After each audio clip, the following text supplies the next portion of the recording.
আল্লামা সাঈদ রাহিমাহুল্লাহ এমন একজন ব্যক্তি ছিলেন, একটানা একজন আলোচক 5 দিন একই প্ল্যাটফর্মে কথা বলেছেন। এমন রেকর্ড বাংলার জমিন আজ পর্যন্ত কেউ দেখাতে পারেন নাই। বলি আলহামদুলিল্লাহ, জোরে বলি আলহামদুলিল্লাহ।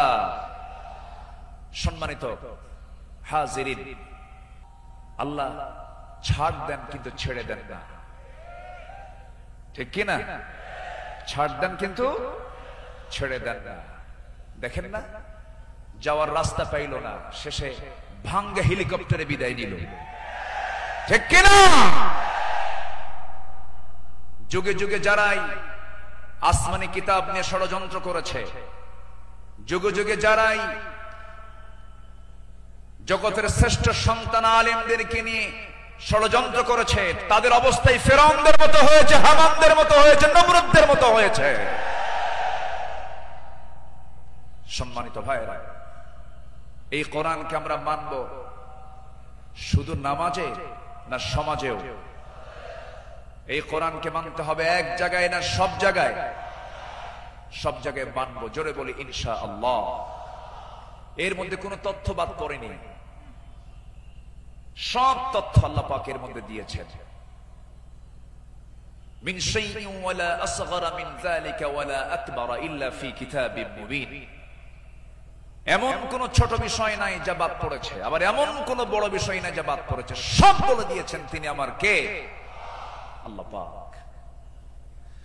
আল্লাহ তাআলা একটা সূরা নাযিল করেছেন, সূরাতুন নাহল, মৌমাছি।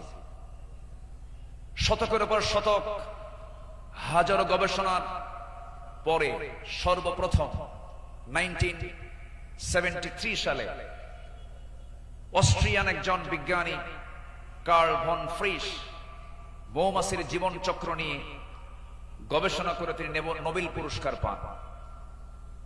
তিনি এই বিষয়ে একটা বইও লিখেছেন, যার নাম হলো দ্য ড্যান্সিং বিজ। তিনি সর্বপ্রথম ফটোগ্রাফির মাধ্যমে প্রমাণ করে দেখিয়েছেন মূলত ফিমেল ওয়ার্কার বি, মধু সংগ্রহ এবং মৌচাক নির্মাণের মূল কর্মী তারা। অথচ মহান রব্বুল আলামিন আজ থেকে ১৫০০ বছর আগে এই নারী কর্মী মৌমাছির কথা জানিয়ে দিয়েছেন কোরআনে ১৫০০ বছর আগে। জোরে বলি সুবহানাল্লাহ।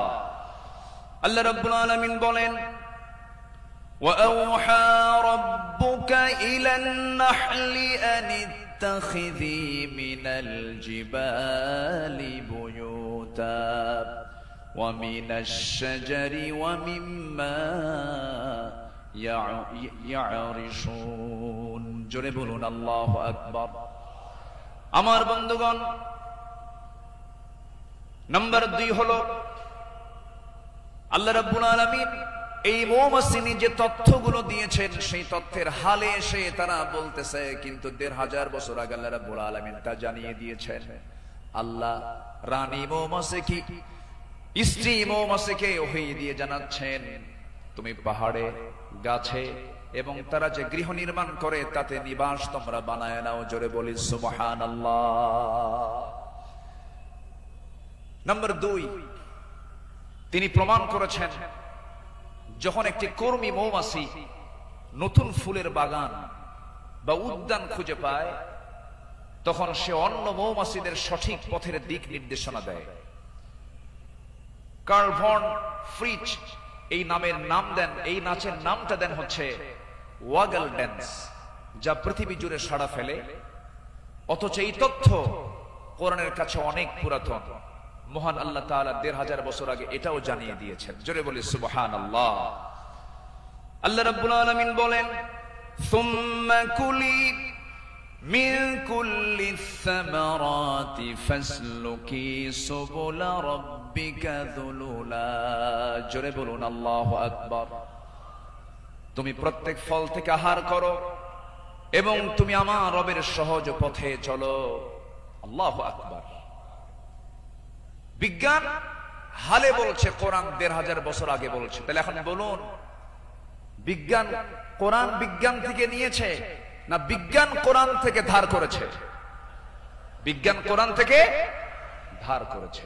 এখানে শেষ নয়। নাম্বার 3, বর্তমান সময়ে বিজ্ঞানীরা নিখুঁত গবেষণার মাধ্যমে প্রমাণ করেছেন আসলে মধু বের হয় মৌমাছির পেট থেকে। মৌমাছির পেট থেকে। এই আশ্চর্য তথ্যটিও মহান রব্বুল আলামিন ১৫০০ বছর আগেই জানিয়ে দিয়েছেন। সুবহানাল্লাহ। আল্লাহ রাব্বুল আলামিন বলেন, يخرج من بطونها شراب مختلف ألوانه فيه شفاء للناس إن في ذلك لآية لقوم يتفكرون। জোরে বলুন আল্লাহু আকবার। তার পেট থেকে এমন পানীয় বের হয় যার রং ভিন্ন ভিন্ন, যাতে রয়েছে মানুষের জন্য রোগ নিরাময়। নিশ্চয় এতে নিদর্শন রয়েছে সেই কওমের জন্য যারা চিন্তা করে। জোরে বলে সুবহানাল্লাহ। আল্লাহ তাআলার কি একটা ফার্মাসিউটিক্যাল কোম্পানি, কি বিশাল বড় একটা ফ্যাক্টরি আল্লাহ পাক মৌমাছিকে এই দায়িত্ব দিয়ে দিয়েছে। 1 পাউন্ড মধু বানাতে 550 মৌমাছিকে প্রায় 20 লাখ ফুলে ভ্রমণ করতে হয়। সুবহানাল্লাহ বলবেন না? সেখানে একটা কর্মী মৌমাছিকে 80,000 কিলোমিটার পথ অতিক্রম করতে হয়। অন্য একটি গবেষণায় এসেছে 14.5 লাখ কিলোমিটার পথ অতিক্রম করতে হয়, যা দিয়ে পুরো পৃথিবীটাকে 3 বার প্রদক্ষিণ করা সম্ভব। শুধু 1 পাউন্ড মধু তৈরিতে মৌমাছির এত কষ্ট করতে হয়। আল্লাহু আকবার বলে। মহান আল্লাহ তাআলা এই মৌমাছির মধ্যে সঠিক পরিমিত তাপমাত্রা বোঝার মতো আশ্চর্য একটা ক্ষমতা দিয়েছেন। মৌচাকের সঠিক তাপমাত্রা 35 ডিগ্রি সেলসিয়াস থাকা প্রয়োজন। যদি কখনো তাপমাত্রা এর কম 30 ডিগ্রিতে নেমে আসে, তখন মৌমাছিগুলো সবাই একত্রিত হয়ে তাদের ডানাগুলো ঝাঁপিয়ে তাপমাত্রা বৃদ্ধি করে। জোরে বলে সুবহানাল্লাহ। আবার যদি কখনো তাপমাত্রা যদি বেড়ে যদি 40 ডিগ্রি হয়ে যায়, তখন আবার তারা উল্টো দিকে ডানা ঝাপটিয়ে মৌচাকে তাপমাত্রা ঠান্ডা করে। তখন আবারও 35 ডিগ্রি তাপমাত্রায় নিচে স্বাভাবিক হয়ে যায়, নিচে নেমে আসে। এগুলো কার কুদরত? আসতে বলবেন না, কার কুদরত? আল্লাহর কুদরত। সম্মানিত ভাইরা, আল্লাহ রাব্বুল আলামিন এই কিতাবের ভিতরে হাদিদ নামে, লোহা নামে একটা সূরা নাজিল করেছেন। সূরার নাম কি? হাদিদ, লোহা। লোহা ছাড়া কিছুই হয় না। এই লোহা নিয়ে বিজ্ঞান গবেষণা করে বলছে, আধুনিক বিজ্ঞান বলতেছে লোহার সৃষ্টি পৃথিবীতে নয়, বরং লোহা এসেছে বহির জগৎ থেকে, আকাশ থেকে।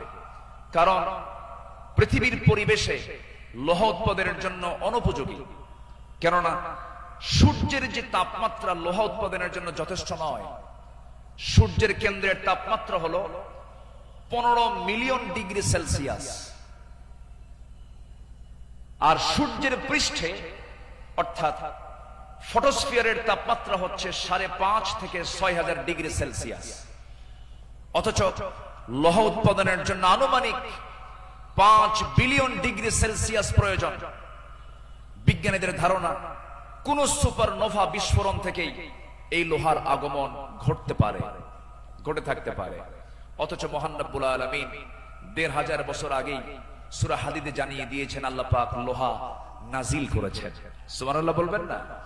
আল্লাহ রাব্বুল আলামিন বলেন, وَأَنزَلْنَا الْحَدِيدَ فِيهِ بَأْسٌ شَدِيدٌ وَمَنَافِعُ لِلنَّاسِ। সূরাতুল হাদিদ আয়াত নম্বর 25। মহান রব্বুল আলামিন বলেন, আমি লোহা নাজিল করেছি যাতে রয়েছে প্রচন্ড শক্তি, মানুষের জন্য বহুবিধ উপকার। জোরে বলি সুবহানাল্লাহ। তাহলে বিজ্ঞান এগুলো প্রমাণ করেছে না কোরআন থেকে ধার করেছে? কোরআন থেকে ধার করেছে। বিজ্ঞান দিয়ে কোরআন যাচাই হবে না, কোরআন দিয়ে বিজ্ঞান যাচাই হবে। কোন আইন দিয়ে কোরআনকে ব্যর্থ করার চেষ্টা করলে সে ব্যর্থ হবে। কোরআন দিয়ে পৃথিবীর সকল আইনকে ব্যর্থ করতে হবে। যারা বলেন কোরআন আর রাজনীতি ভিন্ন বিষয়, তাদের নতুন করে ঈমান আনতে হবে।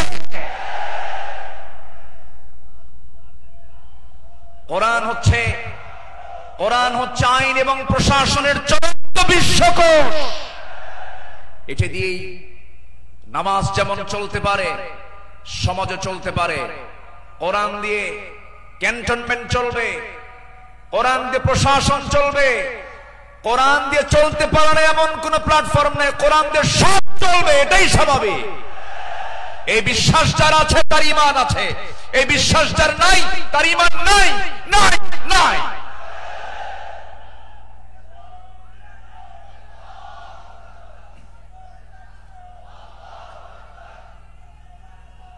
সম্মানিত ভাইয়েরা, সম্মানিত বন্ধুগণ, তাহলে সব সমস্যার সমাধান কি কোরআন করতে পারে? আসতে বলবেন না পারে। এখন বাংলাদেশের সবচাইতে বড় সমস্যা কি জানেন? গদি সমস্যা। কি সমস্যা বলেন? গদি সমস্যার সমাধান তো মনে হয় কোরআনে নাই। একটা আয়াত আছে, আয়াতুল কুরসি। আয়াতুল কুরসি। কুরসিয়ন মানে কি? গদি। কুরসিয়ন মানে কি? গদি। গদিটা মূলত কার? আসতে বলবেন না, গদিটা মূলত কার? আল্লাহ। ক্ষমতা কারোই না, ক্ষমতা একমাত্র কার? আল্লাহ। কোরআন সম্পর্কে সংক্ষিপ্ত একটা ধারণা, আল্লাহর সিস্টেম মতোই, আল্লাহ এই পদ্ধতিতেই তিনি আলোচনা করেছেন। কোরআনে তার কথাগুলো এইভাবে আসছে। আসুন আমরা এখন মূল ওই আয়াতটার দিকে আমরা চলে যাচ্ছি। সম্মানিত বন্ধুগণ, আমার নবীর আদর্শে গড়া সাহাবীদের বিপ্লবী জীবন, মুমিনের অনুসরণীয় পথ। আমাদের পথ তো সেই পথ যে পথে আমার রাসূল চলেছেন, যে পথে সাহাবীরা চলেছেন। এই পথ ছাড়া আমাদের দ্বিতীয় কোনো পথ আছে? আসতে বলবেন না আছে। সেই সাহাবীদের সম্মানটা কত! আল্লাহ রাব্বুল আলামিন বলেন, والسابقون الأولون من المهاجرين والأنصار والذين اتبعوهم بإحسان رضي الله عنهم ورضوا عنه وأعد لهم جنات تجري تحتها الأنهار خالدين فيها أبدا ذلك الفوز العظيم جنبون الله أكبر মুহাজির এবং আনসারদের মধ্যে যারা ঈমানে প্রথমে যারা অগ্রগামী হয়েছে এবং যারা নিষ্ঠার সাথে তাদের অনুসরণ করেছে, আল্লাহ তাদের সকলের প্রতি সন্তুষ্ট হয়েছেন, তারাও তার প্রতি সন্তুষ্ট হয়েছেন। আল্লাহ তাদের জন্য এমন জান্নাত রেখে দিয়েছেন যার নিচ দিয়ে নহর প্রবাহিত। আল্লাহ তাআলা সেই জায়গায় তাদেরকে চিরকাল রাখবেন, আর এটার চাইতে মহা সাফল্যের অন্য কিছু হতে পারে না। জোরে বলি সুবহানাল্লাহ। আমার ভাইরা, যাদের প্রতি আল্লাহ রাজি হন তারাই তো আমাদের অনুসরণীয় হওয়ার কথা।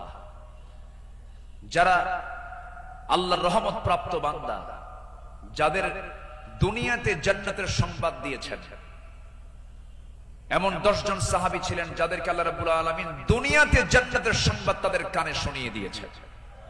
জোরে বলি সুবহানাল্লাহ। একজন সাহাবীকে যদি কেউ ফলো করতে পারে তার জন্য জান্নাত ইজি হয়ে যাবে। as-সাহবাতু কান-নুজুম, সাহাবীরা হচ্ছে আকাশের নক্ষত্রের সমান। আল্লাহু আকবার বলেন। সম্মানিত ভাইয়েরা, মুমিনদের অনুসরণীয় যে পথ, আমি 10টা পয়েন্ট আমি কথা বলতে চাই। নাম্বার 1, আল্লাহ এবং রাসূলের প্রতি বিনম্র চিত্তে অটুট আনুগত্য। আল্লাহ এবং রাসূলের প্রতি বিনম্র চিত্তে অটুট আনুগত্য, এটা ছিল সাহাবীদের জীবনের সবচেয়ে বড় আমল। বলি আলহামদুলিল্লাহ। সম্মানিত ভাইয়েরা, আল্লাহ রাব্বুল আলামিন সুন্দর করে এই ব্যাপারে বলছেন।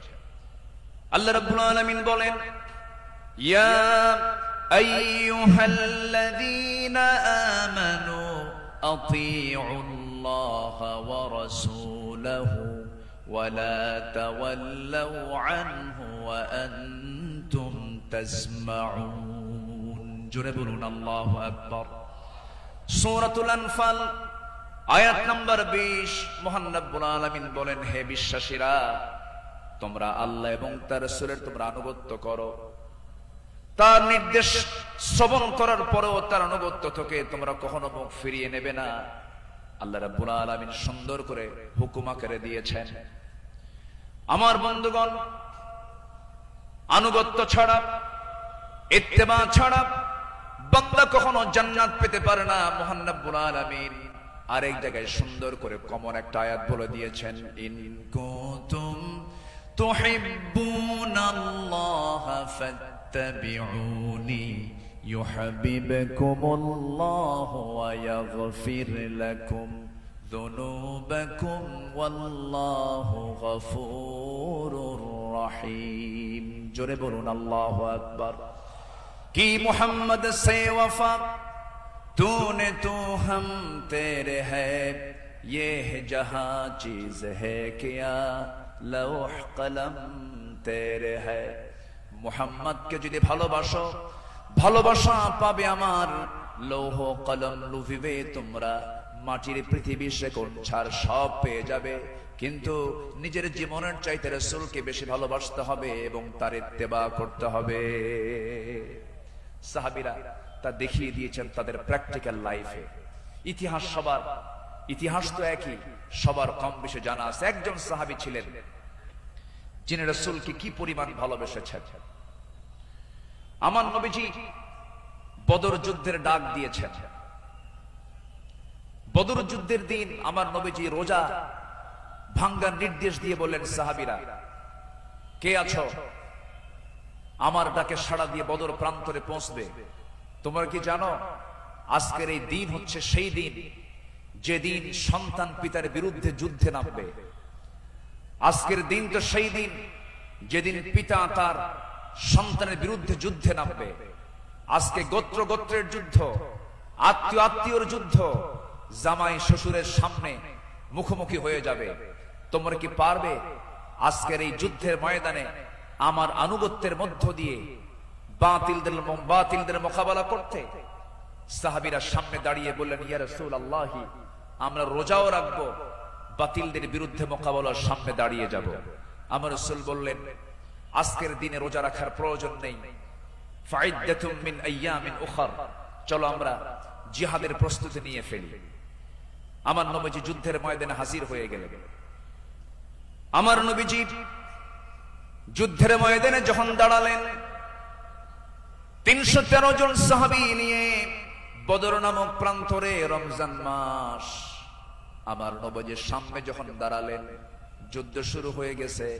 ওই যুদ্ধের ময়দানে 313 জন সাহাবীর ভিতরে 2 জন সাহাবী ছিলেন, তাদের বয়স একদম কম ছিল, মুআজ এবং মুআজ। এই 2 জন ছোট্ট সাহাবী, 11 এবং 13 বছর বয়স। এই 2 জন সাহাবী নবীর কাছ থেকে পারমিশন নিয়ে নিলেন, যুদ্ধের ময়দানে গিয়া প্রথম কাতারে দাঁড়ায় গেছে। এক সাহাবীকে ডাক দিয়ে বলছে, ও আমার চাচা আবু জেহেল কোথায়? আবু জেহেল দিয়ে কি করবা? সঙ্গী সঙ্গী ছোট্ট 2 জন দারাজ গলায় দারাজ কণ্ঠে বলে ফেলতেছে, আমরা শুনেছি আবু জেহেল নাকি রাসূলকে খুব কষ্ট দিত, খুব জুলুম করত। আজকে আমরা কারো বিরুদ্ধে যুদ্ধ করতে আসি নাই, আবু জেহেলকে আজকে দুনিয়া থেকে বিদায় করার জন্য আজকে আমরা যুদ্ধে হাজির হয়েছি। ছোট্ট বাচ্চা মানুষ, ছোট কিন্তু ইমান খুব বড়, মজবুত ইমান। এই ছোট্ট বাচ্চার কথা শুনে ওই সাহাবী আশ্চর্য হয়ে গেলেন। সাহাবী আশ্চর্য হয়ে বলতেছে, তোমরা কি তাকে সত্যি হত্যা করবে নাকি? হত্যা করব। ওই যে দেখা যায় ঘোড়ার পিঠে বসে আছে, 2 দিকে পা ছেড়ে দেওয়া। শুধু বলতে দেরি হয়েছে, যেতে দেরি হয় নাই। সিংহের মতো গর্জন দিয়া বাস পাখির মতো উড়ন্ত হয়ে দৌড় মারা শুরু করে দিয়েছে। আবু জেহেলের 2 পাশে 2 জন দাঁড়ায় গেছে। লোকজন টের পায় না এটা কোন গ্রুপের মানুষ। দুইজন ছোট্ট বাচ্চার হাতে ছোট্ট তরবারি ছিল, এত জোরে সজোরে আঘাত করেছে দুইজন মিলে। আল্লাহু আকবার বলে আবু জেহেল ওই যে জমিনে ধরাশয়ী হয়ে পড়ে গেছে, কোমর সোজা করে আবু জেহেল আর দাঁড়াতে পারে নাই। এইদিকে বড় ভাই মুআজের পিছন থেকে একজন কাফের এসে তার ডান হাতে পিছন দিক থেকে তরবারির যখন একটা আঘাত দিয়েছে, এক আঘাতে তার ডান হাতটা চামড়ার সঙ্গে ঝুলতে লাগলো, ঝনঝন করে তরবারি পড়ে গেছে। যুদ্ধ করবেন কেমনে, তার ডান হাতটা ঝুলতেছে চামড়ার সাথে। দৌড় মেরে চলে গেছেন, বাম হাতে তরবারি তুলে নিয়েছেন, যুদ্ধ থামালেন না। যুদ্ধ চালাতে গিয়ে দেখা গেল ডান হাতটা চামড়ার সঙ্গে ঝুলে আছে, ঝুলন্ত হাতটা এসে বাম হাতে বারবার ধাক্কা খাচ্ছে, ডিস্টার্ব হচ্ছে মনে করে ঝুলন্ত ডান হাতটা বাম্পার নিচে রেখে এত জোরে টান মারলেন, এক টানে হাতটা ছিটকে পড়ে গেল। বাম হাতে যুদ্ধ চালাতে লাগলেন, বাম হাত পিছন দিক থেকে আঘাত করে তার কেটে ফেলে দিল। ঝনঝন করে তরবারি পড়ে গেছে, আর যুদ্ধ করতে পারছেন না। যুদ্ধ করবেন কেমনে, দুই হাতিতে চলে গেছে। আরেকজন কাফের এসে গর্দান বরাবর যখন আঘাত এনেছে, দুনিয়া থেকে এই ছোট্ট 13 বছরের নাবালক সন্তান দুনিয়া থেকে বিদায় নিয়ে গোটা বিশ্ববাসীকে জানান দিচ্ছে, ও পৃথিবীর মানুষ, আমরা দিন কায়েমের জন্য যে জীবন দিলাম, এমন করে দিন কায়েমের পথে জীবনটা দিতে হয়। জোরে বলি সুবহানাল্লাহ, আরো জোরে বলি সুবহানাল্লাহ, আরো জোরে বলি সুবহানাল্লাহ। একটু জিকির করি লা ইলাহা,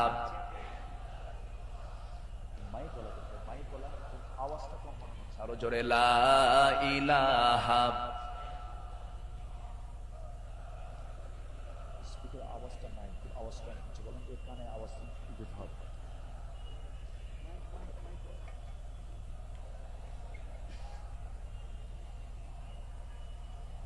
আওয়াজটা বাড়াও, আওয়াজটা দাও, আওয়াজ কমে গেছে। আরো জোরে লা ইলাহা, আরো জোরে লা ইলাহা, লা ইলাহা, লা ইলাহা ইল্লাল্লাহু মুহাম্মাদুর রাসূলুল্লাহ সাল্লাল্লাহু আলাইহি ওয়াসাল্লাম। আমার বন্ধুগণ, আমার নবীজি আল্লাহর পথে যত হাজারো বিপদ এসেছে, বিনম্র চিত্তে অটুট আনুগত্য আমার নবীজি আল্লাহর করেছেন। তার বড় একটা প্রমাণ হলো, একটু শুনুন, কান লাগায়া কতগুলো শুনেছি, বারবার শোনার প্রয়োজন আছে। নবীজি তার জীবনের সবচাইতে বেশি মার খেয়েছেন দুই জায়গায়, একটা হলো তায়েফের ময়দান, আর একটা হচ্ছে উহুদের ময়দান। তায়েফের ময়দানের আঘাতটা আমার নবীজির যে পরিমাণ লেগেছিল, মাথা থেকে পা পর্যন্ত ক্ষত বিক্ষত হয়ে পড়েছিল, এমন কোন জায়গা নেই যে জায়গায় নবীজির দাগ ছিল না। উহুদের ময়দানে তিনি দাঁত হারিয়েছেন। খন্দকের পরীক্ষা খনন করতে গিয়ে তিনি তার কোমর হারিয়েছেন। যখন পরীক্ষা খনন করতে গেছেন, 4 দিনের না খাওয়া রাসূল পরীক্ষা খনন করতে গিয়ে ওই যে কোমর কুঁজো হয়ে গিয়েছিল, মৃত্যুর দিন পর্যন্ত আমার নবীজি কোমর সোজা করে দাঁড়াতে পারেন নাই। এত বড় কঠিন মুসিবতের সম্মুখীন আমার নবীজি হয়েছেন। সবচেয়ে কঠিন টাইম চলে গেছে হলো তায়েফের ময়দানে। বুক ভরা আশা নিয়ে কালিমার দাওয়াত দিতে গেছেন, কিন্তু সেই জায়গায় গিয়ে আমার নবীজি ফুল পেয়েছেন না পাথর পেয়েছেন? ফুল পেয়েছেন না পাথর পেয়েছেন? পাথর পেয়েছেন।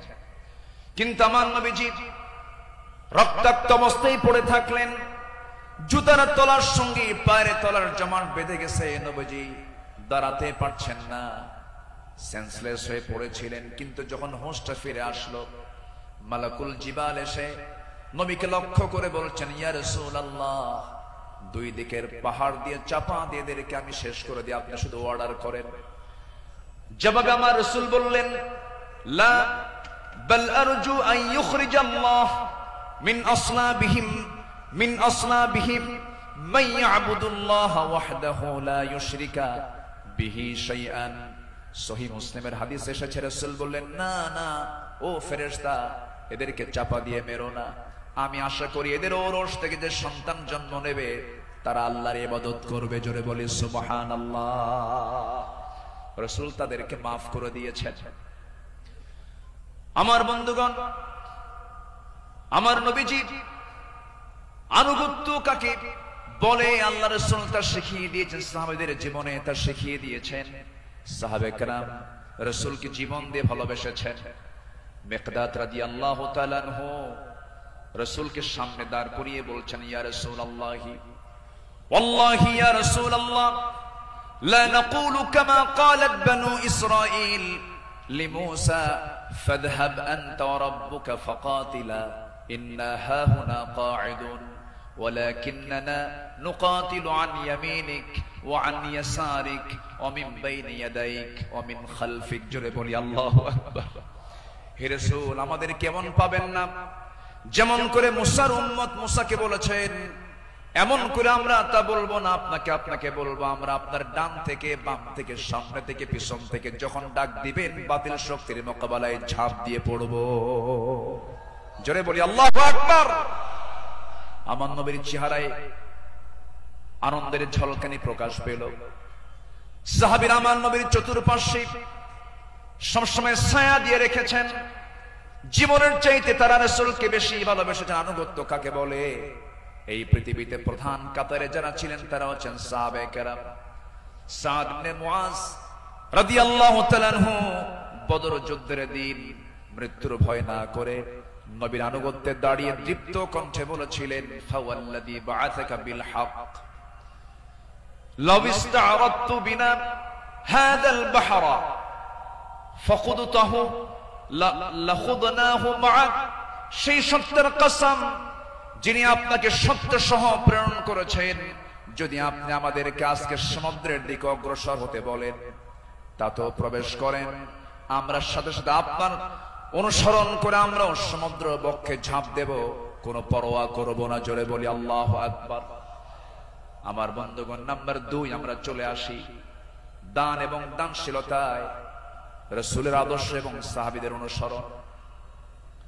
আমার নবীজির দান, তার যে দানশীলতার ব্যাপারে হাদিস এসেছে, তিনি প্রবাহিত বাতাসের মতো দান করতেন। কানা রাসূলুল্লাহ সাল্লাল্লাহু আলাইহি ওয়াসাল্লাম আজওয়াদান নাস ফালা রাসূলুল্লাহ সাল্লাল্লাহু আলাইহি ওয়াসাল্লাম আজওয়াদু বিল খাইর মিনার রিহিল মুরসালা। আমার নবীজি প্রবাহিত বাতাসের মতো তিনি দান করতেন। যখন শুরু করতেন দান থামতো না, অবারিত দান করতেন। জোরে বলি সুবহানাল্লাহ। সাইয়েদনা ওমর ফারুক রাদিয়াল্লাহু তাআলা আনহু তিনি বলেন, তাবুকের প্রান্তরে বুক ভরা আশা নিয়া নবীর সামনে দাঁড়ালাম এবং মনে মনে ভাবলাম সারা জীবন আমার বন্ধু আবু বকরের সঙ্গে কোনো ইবাদতের কম্পিটিশনে পারি নাই, আজকে আমি আবু বকরকে হারায়া ফেলবো। তিনি করলেন কি, সমস্ত সম্পত্তির অর্ধেক তিনি তাবুক অভিযানে তিনি দান করলেন। আব্দুর রহমান ইবনে আওফ রাদিয়াল্লাহু তাআলা আনহু 3 বস্তা সোনা দান করেছেন। সবার দান যখন শেষ হয়ে গেছে, আমার নবী অপেক্ষার প্রহর গুনছেন তার সারা জীবনের বন্ধু, 3 দিনের ছোট বড় হিজরতের রাতের সাথী সাইয়েদনা আবু বকর সিদ্দিক রাদিয়াল্লাহু আনহু তিনি কখন তাবুকের জন্য তিনি কি নিয়ে আসবেন, তার দানের পরিমাণ কি, তিনি অপেক্ষার প্রহর গুনছেন। নবীর সামনে যখন এসে দাঁড়ালেন, রাসূল লক্ষ্য করে বলছেন, ইয়া আবা বকর মা আবকাইতা লিহালিক। হে আমার আবু বকর, তোমার পরিবার পরিজনের জন্য তুমি কি রেখে এসেছো? তিনি জবাব দিতে নিয়ে বলছেন, ক্বালা বাকাইতু লাহুমুল্লাহ ওয়া রাসূলা। আমি আমার পরিবারের জন্য রেখে এসেছি শুধু আল্লাহ এবং আল্লাহ রাসূলকে, বাকি সব তাবুকের প্রান্তরের জন্য আমি দান করেছি। জোরে বলি সুবহানাল্লাহ। আমার নবীজি তার শানে বলেছেন, ওমা নাফানি মালু হাদিন কাত মা নাফানি মালু আবি বকর। আমার আবু বকরের অর্থ দিয়ে আমার যেমন উপকার হয়েছে এমন উপকার আমার অন্য কারো দিয়ে হয় নাই। প্রতিটি মানুষের ইহসান পরিশোধ করতে পেরেছি আমি, রাসূল নিজে পরিশোধ করতে পেরেছি, কিন্তু আমার আবু বকরের ইহসান সমূহ এমন যে তার প্রতিদান কেবল আল্লাহ ছাড়া কেউ প্রতিদান দিতে পারবে না। জোরে বলি সুবহানাল্লাহ। আমার ভাইয়েরা, আল্লাহ রাব্বুল আলামিন সন্তুষ্টির জন্য বান্দাকে জানিয়ে দিচ্ছেন, বান্দা তোর দানটা হবে শুধুমাত্র আমার জন্য। দানের পুরস্কার হলো জান্নাত। সাহাবে কেরাম তা শিখিয়ে দিয়েছেন।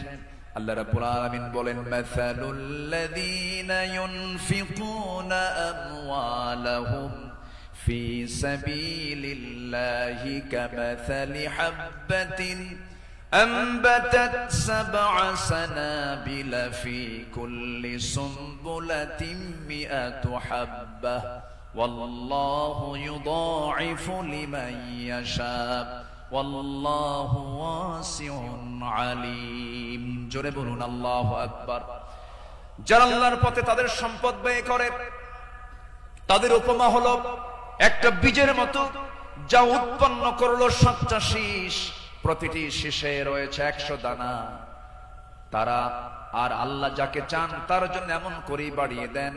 আল্লাহ হচ্ছেন সবচাইতে প্রাচুর্যময় এবং সর্ব বিষয়ে জ্ঞানী। জোরে বলি সুবহানাল্লাহ। নাম্বার 3 হলো আদল এবং ইহসানের মূর্ত প্রতীক ছিলেন রাসূল এবং সাহাবে কেরাম।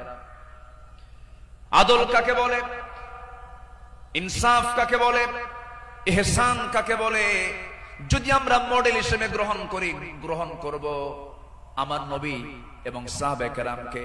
আল্লাহ রাব্বুল আলামিন এই শানে বলেছেন, ইন্নাল্লাহা ইয়া'মুরু বিল আদলি ওয়াল ইহসানি ওয়া ইতা'i যিল কুরবা ওয়া ইয়ানহা আনিল ফাহশাই ওয়াল মুনকারি ওয়াল বাগি ইয়া'iদুকুম লা'আল্লাকুম তাযাক্কারুন। জোরে বলুন আল্লাহু আকবার। আমার বন্ধুগণ, আদালত কাকে বলে? সাইয়েদনা ওমর ফারুক রাদিয়াল্লাহু তাআলা আনহু অর্ধ দুনিয়ার শাসনকর্তা। তিনি একদিন ঘোড়া কিনতে গেছেন বাজারে। কি কিনতে গেছেন? ঘোড়া কিনতে গেছেন। আজকের বাজারে যেমন হোন্ডা কিনতে যায়, গাড়ি কিনতে যায়, আগের যুগে মানুষ কিনতে যেত কি? ঘোড়া। সাইয়েদনা ওমর ফারুকের প্রয়োজন, ঘোড়া কিনতে গেছেন। ঘোড়াওয়ালার সঙ্গে কথা বললেন, দামাদামি করে নিলেন, ঘোড়া একটা কিনলেন, দামটা দিয়ে দিলেন, কেনা বেচা হয়ে গেছে, চুক্তি সম্পন্ন হয়ে গেছে। ঘোড়া কিনে নিয়ে বাড়িতে চলে আসবেন। কয়েক মাইল ঘোড়ার পিঠে তিনি চড়েছেন। কয়েক মাইল আসতে না আসতেই তার ঘোড়ার 4টা পা অকেজো হয়ে গেছে। 4 পা যখন অকেজো হয়ে গেছে, সাইয়েদনা ওমর ফারুক একটু ক্ষেপে গেলেন, রেগে গেলেন। রেগে গিয়ে সোজা চলে গেছেন সেই ঘোড়াওয়ালার কাছে, গিয়ে বলছেন, ঘোড়াওয়ালা তুমি আমাকে এমন ঘোড়া দিলে কেন? যে ঘোড়াটা আমি 4-5 মাইল যেতে না যদি 4টা পায়ে তার অকেজো হয়ে গেছে, অসুস্থ ঘোড়া দিয়েছ, আমি এই ঘোড়া নেব না। সঙ্গে সঙ্গে ঘোড়াওয়ালা বলছেন, আমিরুল মুমিনিন, আমি আপনাকে যে ঘোড়াটা দিয়েছি সুস্থ ঘোড়া দিয়েছি। আপনি যখন আমার কাছ থেকে ঘোড়াটা কিনতে এসেছিলেন সেই সময় ঘোড়াটা সুস্থ ছিল। আপনার মালিকানা যাওয়ার পরে ঘোড়াটা অসুস্থ হয়ে পড়েছে। সাইয়েদনা ওমর ফারুক একটু ক্ষেপে গিয়ে বলছেন, অসুস্থ ঘোড়া আমি নেব না, ঘোড়া ফেরত নাও, টাকাটা আমাকে দিয়ে দাও। এবার ঘোড়াওয়ালা বলছে, আমিরুল মুমিনিন, আমি যত বলবো আপনি যত বলবেন কোনো ফায়সালা আসবে না। ঠিক আছে, আমার কথা এবং আপনার কথা দুটা নিয়ে আমরা চলুন, আমরা আদালতে যাই। কোথায় যাই? আদালতে চলে যাই। ইন্নাল্লাহা ইয়া'মুরু বিল আদল, আদালতের সম্মুখীন হয়ে যাই। সাইয়েদনা ওমর ফারুক রাদিয়াল্লাহু তাআলা আনহু তখন অর্ধ দুনিয়ার শাসনকর্তা। এই কথা শোনার সঙ্গে সঙ্গে তিনি তার সকল কথাকে তিনি অফ করে দিলেন, চুপ মেরে গিয়ে বলছেন, ঠিক আছে ঘোড়াওয়ালা চলো আদালতে হাজির হই, চলো আদালতে ফয়সালা দিয়ে দেবে। চিন্তা করে দেখুন, অর্ধ দুনিয়ার শাসনকর্তা ওমর ফারুক সামান্য এক ঘোড়াওয়ালা মামলা দিচ্ছে, সেই মামলায় তিনি হাজির হচ্ছেন। চলে গেলেন আদালতে। আদালত চত্বরে গিয়ে যখন হাজির হলেন, বিচারালয়ের চেয়ারে বসা একজন কাজী যখন সাইয়েদনা ওমর ফারুককে দেখেছেন, দেখা মাত্রই তিনি দাঁড় হয়ে বলছেন, আমিরুল মুমিনিন, আপনি কেন আদালতে, কি হয়েছে? তিনি এবার বলছেন, বিচারপতি, আমি ঘোড়া কিনতে গেছি, ঘোড়া সে আমাকে অসুস্থ ঘোড়া দিয়েছে, আমি এই ঘোড়া নেব না, সেজন্য বিচার আদালত পর্যন্ত গড়িয়েছে, কি করা যায়? কাজী সুরাই ইবনুল হারিস আল কিন্দি রাহিমাহুল্লাহ সেই বিচারপতির নাম। তিনি বলছেন আমিরুল মুমিনিন, দুপক্ষের কথাই তো শুনতে হবে। দুপক্ষের কথাই তিনি শুনলেন। ঘোড়াওয়ালাও তার বক্তব্য দিল, খলিফাতুল মুসলিমিন তিনিও তার বক্তব্য পেশ করলেন, তার কথাগুলো বললেন। দুজনের কথা শোনার পরে কাজী শুরাই ইবনুল হারিস আল কিন্দি রাহিমাহুল্লাহ এবার বলছেন আমিরুল মুমিনিন, অবশ্যই আপনি সম্মানিত, আপনি খলিফাতুল মুসলিমিন, কিন্তু আদালতটাকে কায়েম করার জন্য আমি আজকে আপনার কাছে দুঃখ প্রকাশ করছি। আজকে এই আদালতের রায়টা আপনার পক্ষে যাবে না, এই রায়টা সম্পূর্ণ ঘোড়াওয়ালার পক্ষে চলে যাবে। আমি আপনাকে বুঝাইয়া দিচ্ছি।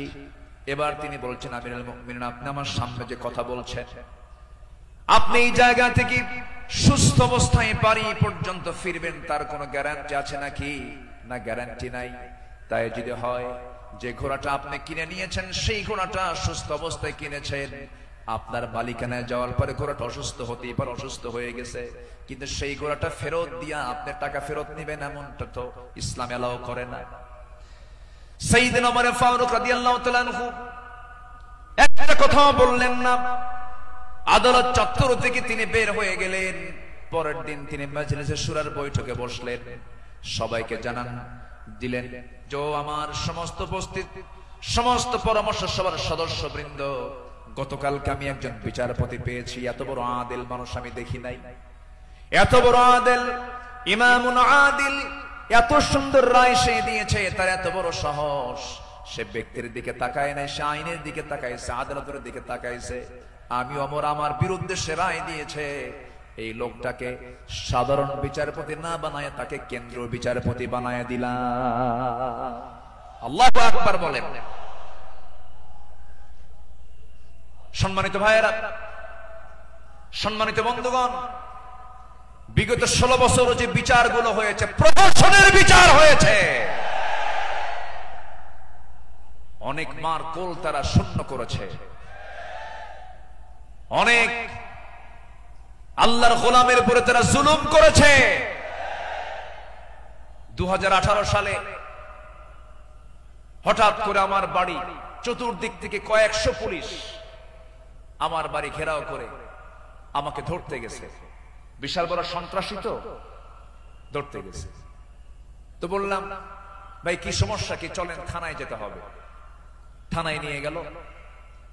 ওসির সামনে বসে আছি, দেখি ওসির চোখের ভিতরে পানি টলমল করছে, অশ্রুপূর্ণ চোখ। তো বললাম, আপনি কাঁদেন কেন? হুজুর আমি আপনার খুব ভক্ত। তো ভক্ত তো ধরছেন কেন? বলে যে কি করব হুজুর, চাকরি বাঁচানো তো ফরজ, সন্তানাদি আছে, কি করব, উপর থেকে খুব চাপ। হুজুর আপনি আমাকে মাফ করে দিয়ে। কি করবেন, চাকরি বাঁচানো তো ফরজ। আমি বললাম, চাকরি বাঁচানো ফরজ, ইমান বাঁচানো নফল। মামলা খান দিয়া চালান দিয়ে দিল, কোর্টে না মঞ্জুর করলো, কোনো মঞ্জুর হবে না। সেখান থেকে নিয়ে চলে গেল জেলখানায়। জেলখানায় ঢুকলাম, ঢুকেই দেখি 80-85 বছরের এক বুড়া মানুষ আমারে দেখে লম্বা একখান সালাম দিয়ে বলে, হুজুর আপনি জেলখানায় ঢুকলেন? খুব খুশি হলাম। তো বললাম, ঢুকলাম জেলখানায়, খুশি হলেন আপনি, ব্যাপারটা কি? বলে, হুজুর দূর থেকে ওয়াজ শুনি, দূর থেকে আলোচনা শুনি, কাছে যেতে পারি না, মুসাফা করতে পারি না, একটু মনের কথাগুলো বলবো তাও পারি না। কত সুন্দর আপনি আমার কাছে ধরা দিলেন, দোয়া করে জেলখানায় থাকে। তো আমি এখন উল্টা মুরব্বীকে বললাম, চাচা আপনি জেলখানায় কেন এই বুড়া বয়সে, নাতিপুতি থুইয়া? তো বলতেছে, বাবা কি বলবো, বোমা হামলা, বোমা হামলা। কে মানে? আমার নামে বোমার মামলা দিয়েছে, আমি নাকি বোমা মেরেছি। বাবা বলো তো, এই 80 বছরের বুড়ার হাতে যদি বোমা তুলে দেওয়া হয়, সেই বোমা লক্ষ্যে যাবে না নিজের মাথায় পড়বে? এই আচরণ করেছে তারা 16 বছর। ফেরাউন বেঁচে ছিল, ফেরাউন পৃথিবীতে বেঁচে ছিল 1600 বছর, এরা ছিল 16 বছর। সংখ্যার যে মিল হলো কেমনে বুঝলাম না। ফেরাউনের যে চরিত্র, এদের সেই একই চরিত্র তারা প্রকাশ করেছিল 16 বছর।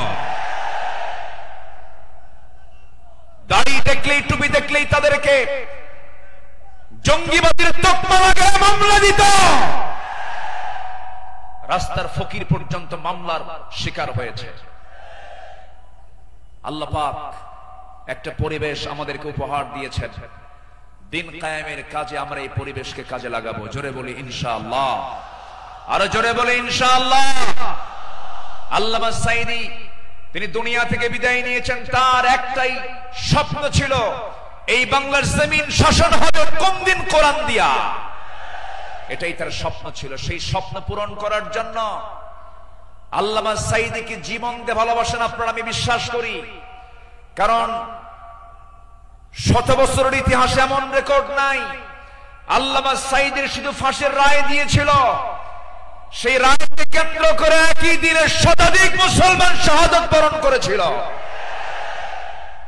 সম্মানিত ভাইয়েরা, তার যে স্বপ্ন এই দেশ আল্লাহর জমিন, আল্লাহর দিন কায়েম হোক, সেই জমিনে দিন কায়েম হওয়ার জন্য যদি বুকের তাজা প্রাণ ঢেলে দিতে হয়, বুকের তাজা রক্ত ঢেলে দিতে হয়, জান মাল দিতে হয়, সবাইকে রাজি আছে? রাজি আছে? কারা কারা হাত করে দেখান মুসলমান।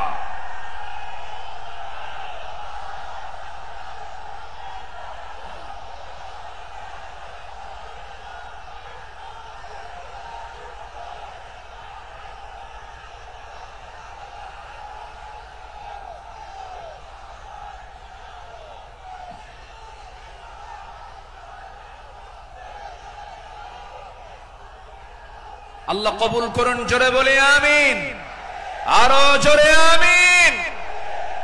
হাত নামান, বসুন। আমি তো দাঁড়াতে বলি নাই, আপনি দাঁড়ালেন কেন? যে বসে পড়ুন। আমি কি আলোচনা চালাবো? আলোচনা চালাবো। আমার নির্দিষ্ট সময় কিন্তু শেষের দিকে প্রায়। আমি কি আলোচনা চালিয়ে যাব? সবাইকে আমাকে সময় দিবেন? জোরে বলি ইনশাআল্লাহ, আরো জোরে বলি ইনশাআল্লাহ। সম্মানিত ভাইয়েরা, তাদের আদালতটা কি ছিল? সাইয়েদনা ওমর ফারুক রাদিয়াল্লাহু তাআলা আনহু একদিন কোন এক বাজার দিয়ে যাচ্ছিলেন। হঠাৎ করে কোন এক সাহাবীর গায়ে হাতে ছিল ছোট্ট ছড়ি, লাঠি ছিল, লাঠি দিয়ে ঘুতা মেরেছেন। মজা করে একটা ঘুতা মারলেন। সেই সাহাবীও কিছু মনে করেন নাই। মাস 6 পরে সাইয়েদনা ওমর ফারুক রাদিয়াল্লাহু তাআলা আনহু তার সঙ্গে দেখা করে বললেন, বন্ধু চলো আমার বাড়িতে যাই। বাড়িতে নিয়ে গেলেন, হাতটা ধরে ক্ষমা চেয়ে বললেন, শোনো আমার ভাইজান, অমুক দিন তোমার শরীরে একটু মজা করে একটু তরবারি কি বলে হাতের ছড়ি দিয়ে লাঠি দিয়ে একটু আঘাত করেছিলাম, কষ্ট পেলে আমাকে মাফ করে দিও। এই যে তোমার হাতে 600 দিরহাম দিয়ে দিলাম, তুমি আল্লাহর ঘর কাবা জিয়ারা করে আসবে। জবাবে সেই সাহাবী বলছেন, আমিরুল মুমিনিন, আপনি আমাকে যে আঘাত করেছেন এটা তো আমার মনেই নাই। সাইয়েদনা ওমর ফারুক বললেন, ও আমার ভাই, আমি যে তোমাকে মৃদু আঘাত করেছি, এটা যদি তুমি কিয়ামতের দিন আমার বিরুদ্ধে যদি আল্লাহর কাছে যদি আদালতে মামলা দিয়ে দাও, আমি জামিন পাবো না। এই জন্য আজকে দুনিয়াতেই তোমার কাছ থেকে আমি মাফ চেয়ে নিলাম। জোরে কোন সুবহানাল্লাহ। সাইয়েদনা ওমর ফারুক রাদিয়াল্লাহু তাআলা আনহু এক বোতল মধু এনেছেন, রাষ্ট্রের মধু। সেই মধুগুলো নিয়ে এসে বাড়িতে স্ত্রীর সামনে দাঁড়িয়ে বলছেন, স্ত্রী, মধুগুলো আনলাম। এই মধু শুধু আমাদের ঘরের জন্য নয়, আমার প্রতিবেশী আরো 4 ঘর সহ আমার ঘর মোট 5টা ভাগ হবে। তোমাকে দায়িত্ব দিলাম, এই মধুটা ভাগ করো। স্ত্রীকে মধু ভাগের দায়িত্ব দিই। সময় যেতে না যেতেই একটু পরেই তিনি বলছেন, স্ত্রী মন খারাপ করো না, আমি তোমাকে মধুভাগের দায়িত্ব দেব না। মধুর বোতলটা নিয়ে নিলেন, আস্তে করে প্রতিবেশীর ঘরে চলে গেলেন। প্রতিবেশীকে ডাক দিয়ে বলছেন, প্রতিবেশী, যে মধুর বোতলটা তোমাকে দিলাম সমান 5 ভাগে ভাগ করবে, একটা ভাগ তুমি আমাকে দিবে, বাকি 4 ভাগ তোমরা সব ভাগ করে নেবে। তিনি তার অংশের মধুটা নিয়ে আসলেন, নিয়ে সেই স্ত্রীর সামনে দাঁড়িয়ে বলছেন, আমার স্ত্রী, আল্লাহর কসম করে বলি, আমি তোমাকে সন্দেহ করিনি, আমি তোমাকে ভালোবাসি। আমি রাষ্ট্র চালাই, তুমি আমার পরিবার চালাও, সন্তানাদের দিকে খেয়াল করো, আমার বড় উপকার তুমি করো। আমি তোমাকে সন্দেহ করে তোমার হাত থেকে মধুর বোতল আমি নেই নাই। আমি নিয়েছি এই কারণটা হলো, এই যে মধু তুমি যখন ভাগ করতে যাবে, যদিও সমান ভাগে ভাগ করবে, কিন্তু মধু হলো তরল জিনিস।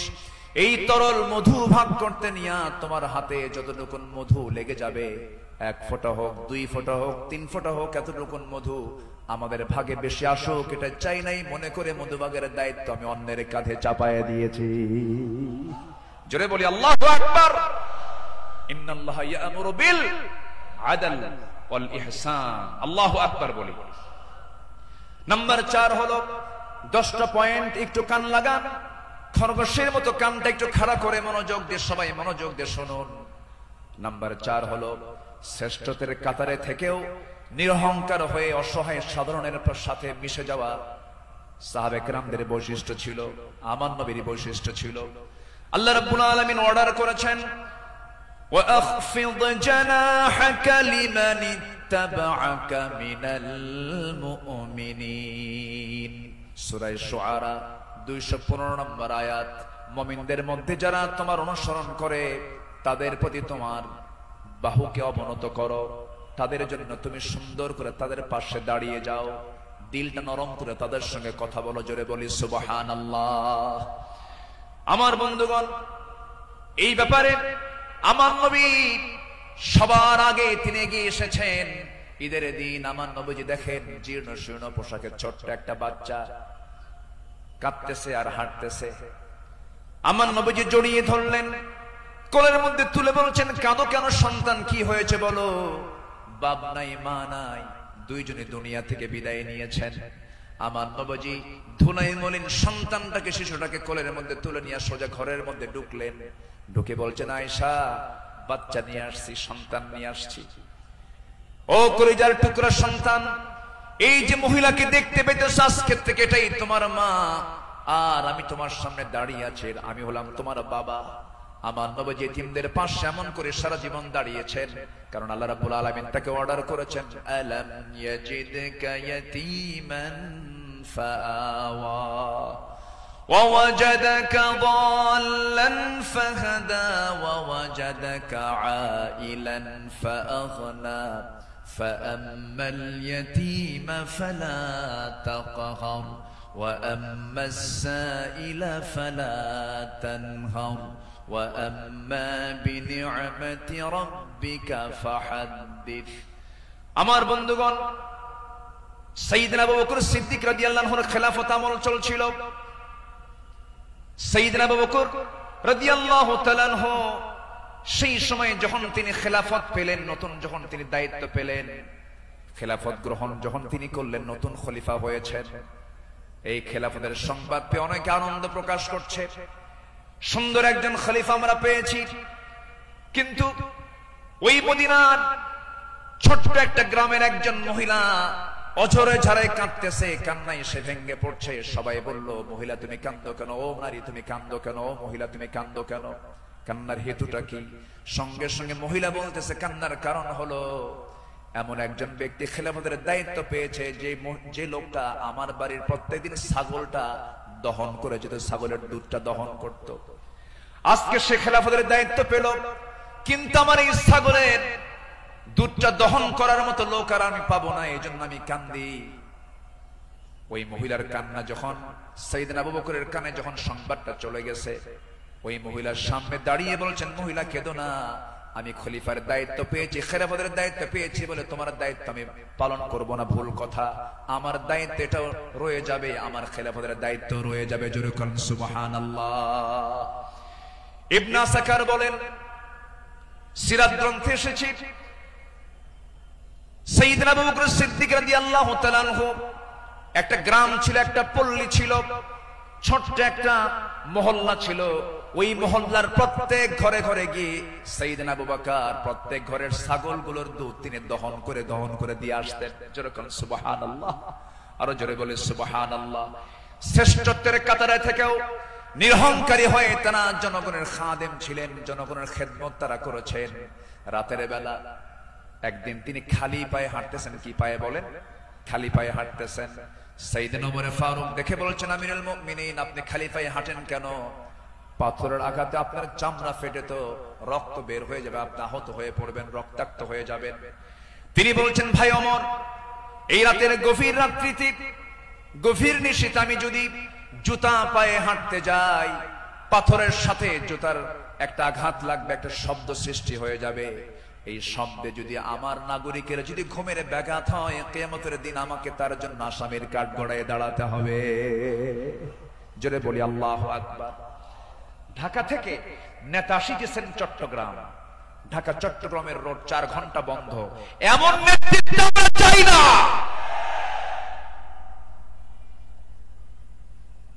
আমরা শাসক দেখতে চাই, জনগণের শাসক, ঠিক কিনা? আমরা কিসের শাসক দেখতে চাই? যাকে দেখলে ওমরের কথা মনে হবে, যাকে দেখলে আবু বকরের কথা মনে হবে, যাকে দেখলে ওসমানের কথা মনে হবে। একটা ওমর আল্লাহ পাক তুমি বাংলার জমিনে দিয়ে দাও। জোরে বলি আল্লাহুম্মা আমিন। সাইয়েদনা আবু বকর সিদ্দিক রাদিয়াল্লাহু তাআলা আনহু, খেলাফত মানে কি? একটা দেশের তিনি রাষ্ট্রপ্রধান। রাতের বেলা তিনি চলে গেছেন হলো প্রতিবেশীর ঘরে। কোন প্রতিবেশী? যে প্রতিবেশীর স্বামী নাই, ছেলে নাই, মেয়ে নাই। যেই মহিলার তিনি খেদমত করতে গেছেন তার চোখটাও নাই। বয়োবৃদ্ধ জ্ঞানবৃদ্ধ একজন নারী, সচেতন একজন নারী। তিনি তার খেদমত করার জন্য খেলাফতের দায়িত্ব পাওয়ার পরও তিনি চলে গেছেন।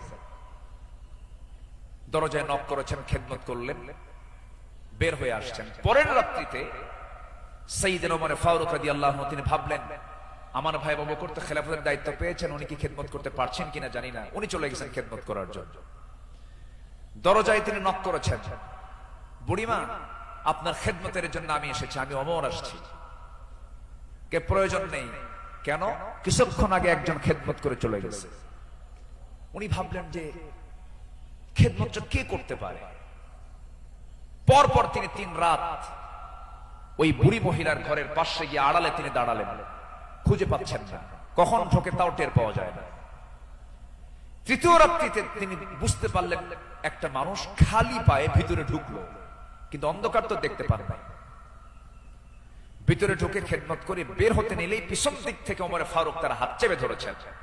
চেপে ধরেই দেখেন কেউ না, খলিফা আবু বকর সিদ্দিক রাদিয়াল্লাহু তাআলা। তিনি বললেন, আমিরুল মুমিনিন, একটা রাষ্ট্র পরিচালনা করতে নিয়ে কত পরিশ্রম করতে হয়। রাতের বেলা বিশ্রামের প্রয়োজন হয়, দিনের বেলাও পরিশ্রম করেন, রাতের বেলা এমনটা করলে আপনি অসুস্থ হয়ে পড়বেন। অন্তত আমাদের কিছু খেদমতের জন্য আমাদের কিছু কাজ রেখে দেন। তিনি বলছেন, ভাই ওমর, হাসরের ময়দানে আমার আমলনামা তোমার পিঠে যাবে না, আমার কাজ আমাকে করতে দাও। মৃত্যুর দিন পর্যন্ত তিনি ওই মহিলার খেদমত করে তিনি দুনিয়া থেকে বিদায় নিয়েছেন।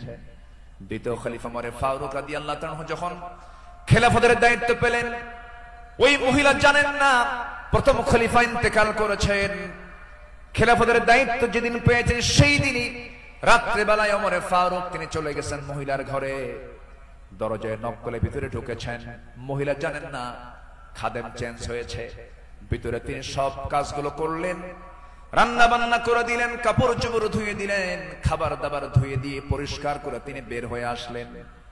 মহিলা অন্ধ মানুষ বসেছেন খাবার খেতে, সামনে খেজুর নিয়ে যখন বসেছেন, খেজুর একটা মুখে নেওয়া মাত্রই দাঁতের নিচে যখন খেজুরের বিচি যখন পড়ে গেছে, সঙ্গে সঙ্গে মহিলা বলতেছেন ইন্না লিল্লাহ।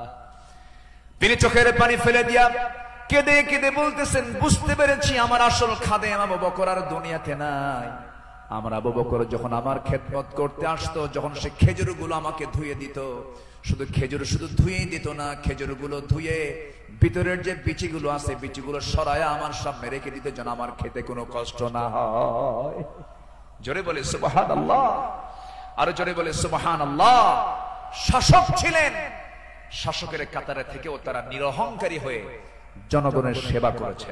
আল্লাহু আকবার বলে। সাইয়েদনা ওমর ফারুক রাদিয়াল্লাহু তাআলা আনহু তিনি যেদিন শাসনভার তার কাছে আসে, তার কাঁধে যখন আসে, সেই দিন থেকে নিয়ে শুরু করে মৃত্যুর দিন পর্যন্ত কোন রাত তার পিঠটা তার বিছানার সঙ্গে লাগাতে দেননি। দিন দিন শুকায় যাচ্ছিলেন। বলা হলো, আপনি শুকায় যাচ্ছেন কেন? তিনি বললেন কেঁদে কেঁদে, তোমরা আমাকে এমন দায়িত্ব দিয়েছো যে দায়িত্ব আমাকে স্বাস্থ্যহীন বানিয়ে দিয়েছে।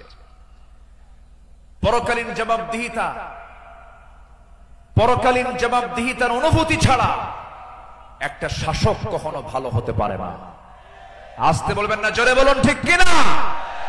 অতএব সেই গদি সমস্যার সমাধানের জন্য আমরা চাই যোগ্য, সৎ, আল্লাহওয়ালা, কোরআন প্রেমিক একজন শাসক আমরা চাই। আল্লাহ কবুল করুন, আল্লাহ কবুল করুন। এই কথাটা কেন বললাম? কারণ এখন যে সরকারটা আছে এটা কি স্থায়ী না অস্থায়ী? এজন্য আলোচনার মধ্যে এই ফাঁকে এই কথাটা একটু বলে ফেললাম। সম্মানিত ভাইয়েরা, আমার সময় তো ফুরে যাচ্ছে, আমাকে শেষ করতে হবে। শেষ কি করে দেব? আলোচনা চলুক, হুজুর মরুক।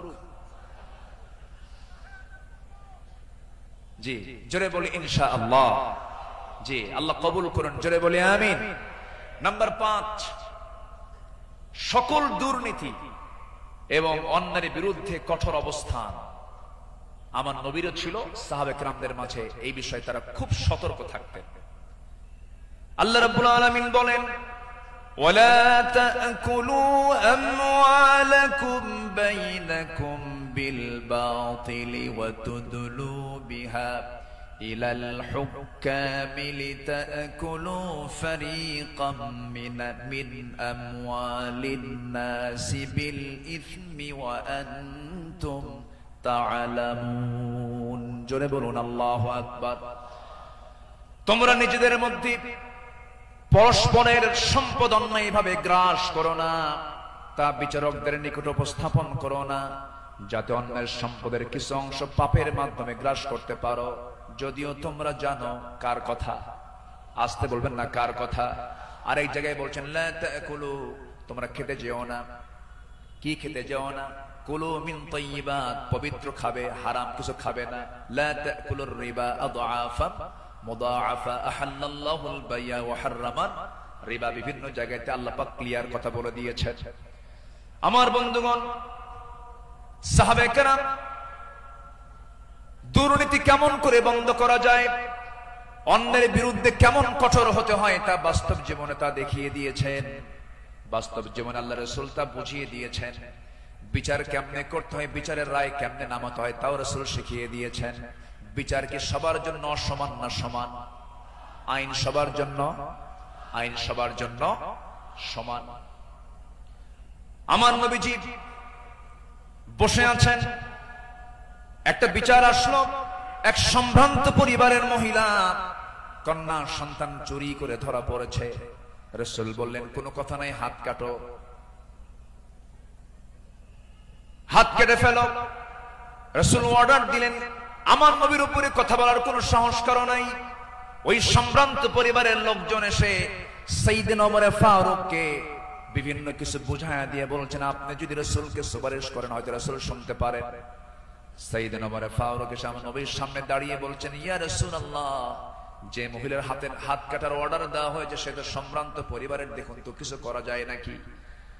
আমার নবীজি সেই সময় আল্লাহর কসম করে বলেন, আল্লাহি, হে আমার ওমর, আল্লাহর কসম করে বললি, আল্লাহর কসম করে বলছি, এই চুরিটা যদি ওই সম্ভ্রান্ত পরিবারের মেয়ে ফাতিমা না হয়ে যদি কলিজার টুকরা মেয়ে আমার ফাতিমা বিনতে মুহাম্মদ হতো, যদি এটা প্রমাণ হয়ে যেত, লাকাতাতু ইয়াদাহা, আমি রাসূল নিজে তার হাতটা ধরে কেটে দিতাম। আল্লাহু আকবার। দুর্নীতির কোন সুযোগ সেই সমাজে ছিল না, কারণ যারা বিচার করেছেন তারা ছিলেন হলো সৎ বিচারক। আমরা সৎ শাসক, সৎ বিচারক দেখতে চাই। আর সৎ শাসক এবং সৎ বিচারক সৃষ্টি তখনই হতে পারে যারা কোরআন সমাজে চায়। যারা সমাজে কি চায়? কোরআন চায়। সাইয়েদনা ওমর ফারুক রাদিয়াল্লাহু তাআলা আনহু, যে সময় তিনি খলিফাতুল মুসলিমিন, ইরাকের গভর্নর ছিলেন হলো আবু মুসা আশআরী রাদিয়াল্লাহু তাআলা আনহু। তিনি করলেন কি, তিনি একদিন মদিনায় এসে সাইয়েদনা ওমর ফারুক রাদিয়াল্লাহু আনহুর জন্য এবং তার স্ত্রী আতিকা রাদিয়াল্লাহু আনহার জন্য কিছু কাপড় চোপড় উপঢৌকন স্বরূপ নিয়ে আসলেন। নিয়ে এসে তার সামনে দাঁড়িয়ে বলছেন, আমিরুল মুমিনিন, আপনার জন্য এই যে আপনার জন্য কিছু কাপড় উপঢৌকন নিয়ে এসেছি। তিনি মুস্কি হাসি মারলেন। মুস্কি হাসি মেরে বললেন, আমার গভর্নর আবু মুসা আশআরী, তুমি আমার জন্য এই যে উপঢৌকন গুলো নিয়ে এসেছো, হাদিয়া নেওয়া সুন্নাত, হাদিয়া দেওয়া সুন্নাত, তাহাদু তাহাব্বু ভালো কথা, এটা সাধারণ ব্যক্তিদের মাঝে হতে পারে, কিন্তু আমি শাসক, আমি যদি আজকে তোমার এই উপঢৌকন গ্রহণ করি ঘোষের পর্যায়েও যেতে পারে, আমি এটা গ্রহণ করব না। আল্লাহু আকবার বলেন। তিনি না গ্রহণ করে তার হাদিয়াটাকে উপঢৌকনটাকে তিনি ফেরত দিয়েছেন। শাসকের কাতারে থেকে এমন উপঢৌকন নাও আমি জায়েজ মনে করি না, বললেন ওমর ফারুক রাদিয়াল্লাহু তাআলা। আল্লাহু আকবার। সম্মানিত ভাইরা, সম্মানিত বন্ধুগণ, নাম্বার 6 হলো নির্ভীকতা এবং মহান আল্লাহর উপরে দৃঢ় তাওয়াক্কুল করা। এটা ছিল আমার নবী এবং সাহাবে কেরামদের সারা জীবনের আমল ছিল। জীবনে তারা চুল পরিমাণ কোনো ভয় পান নাই। আমরা কি ভয় করব কাউকে? কাকে ভয় করব? আল্লাহ ছাড়া কাউকে ভয় করা জায়েজ আছে? আল্লাহকে ছাড়া কাউকে ভয় করা কি জায়েজ আছে?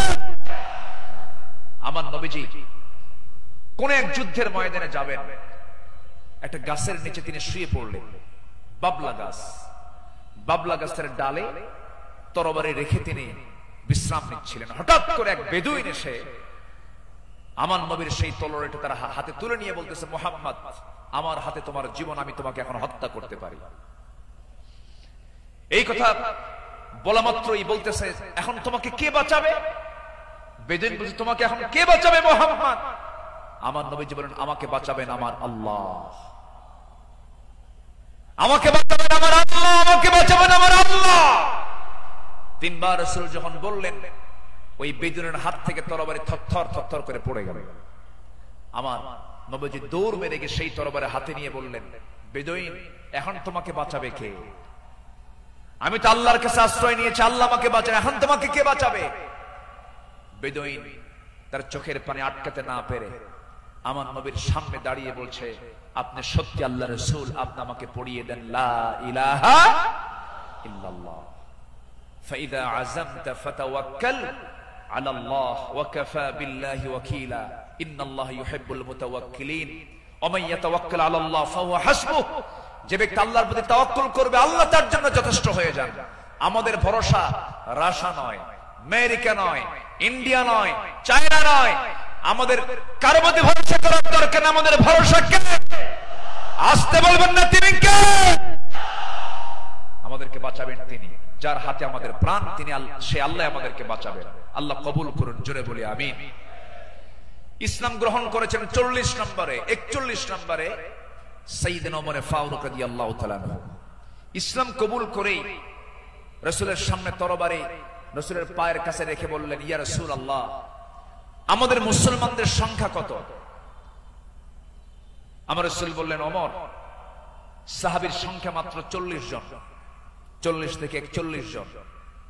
সাইয়েদনা ওমর ফারুক, এটাই বিশাল সংখ্যা। আজকে আমরা কাবার চত্বরে গিয়ে প্রকাশ্যে ঘোষণা করব লা ইলাহা। কোন সাহাবী বললেন? বলেন বলেন, কোন সাহাবী? আজকে তো এক সাহাবীর ইতিহাসটা একটু বেশি টানলাম, প্রসঙ্গটা চলে আসলো। তিনি বলে ফেললেন, কি পরিমাণ সাহস হতে পারে! সাহসের পিরামিড সাইয়েদনা ওমর ফারুক গিয়ে প্রকাশ্য রূপে সামনে ঘোষণা করলেন, কে আছো? আমার সামনে আসো, লা ইলাহা। তরবারি হাতে দীপ্ত পদক্ষেপে আল্লাহু আকবার ধ্বনিতে মুখরিত করে আকাশ বাতাস সামনের দিকে যেতে লাগলেন। আবু জেহেল হতভম্ব হলো।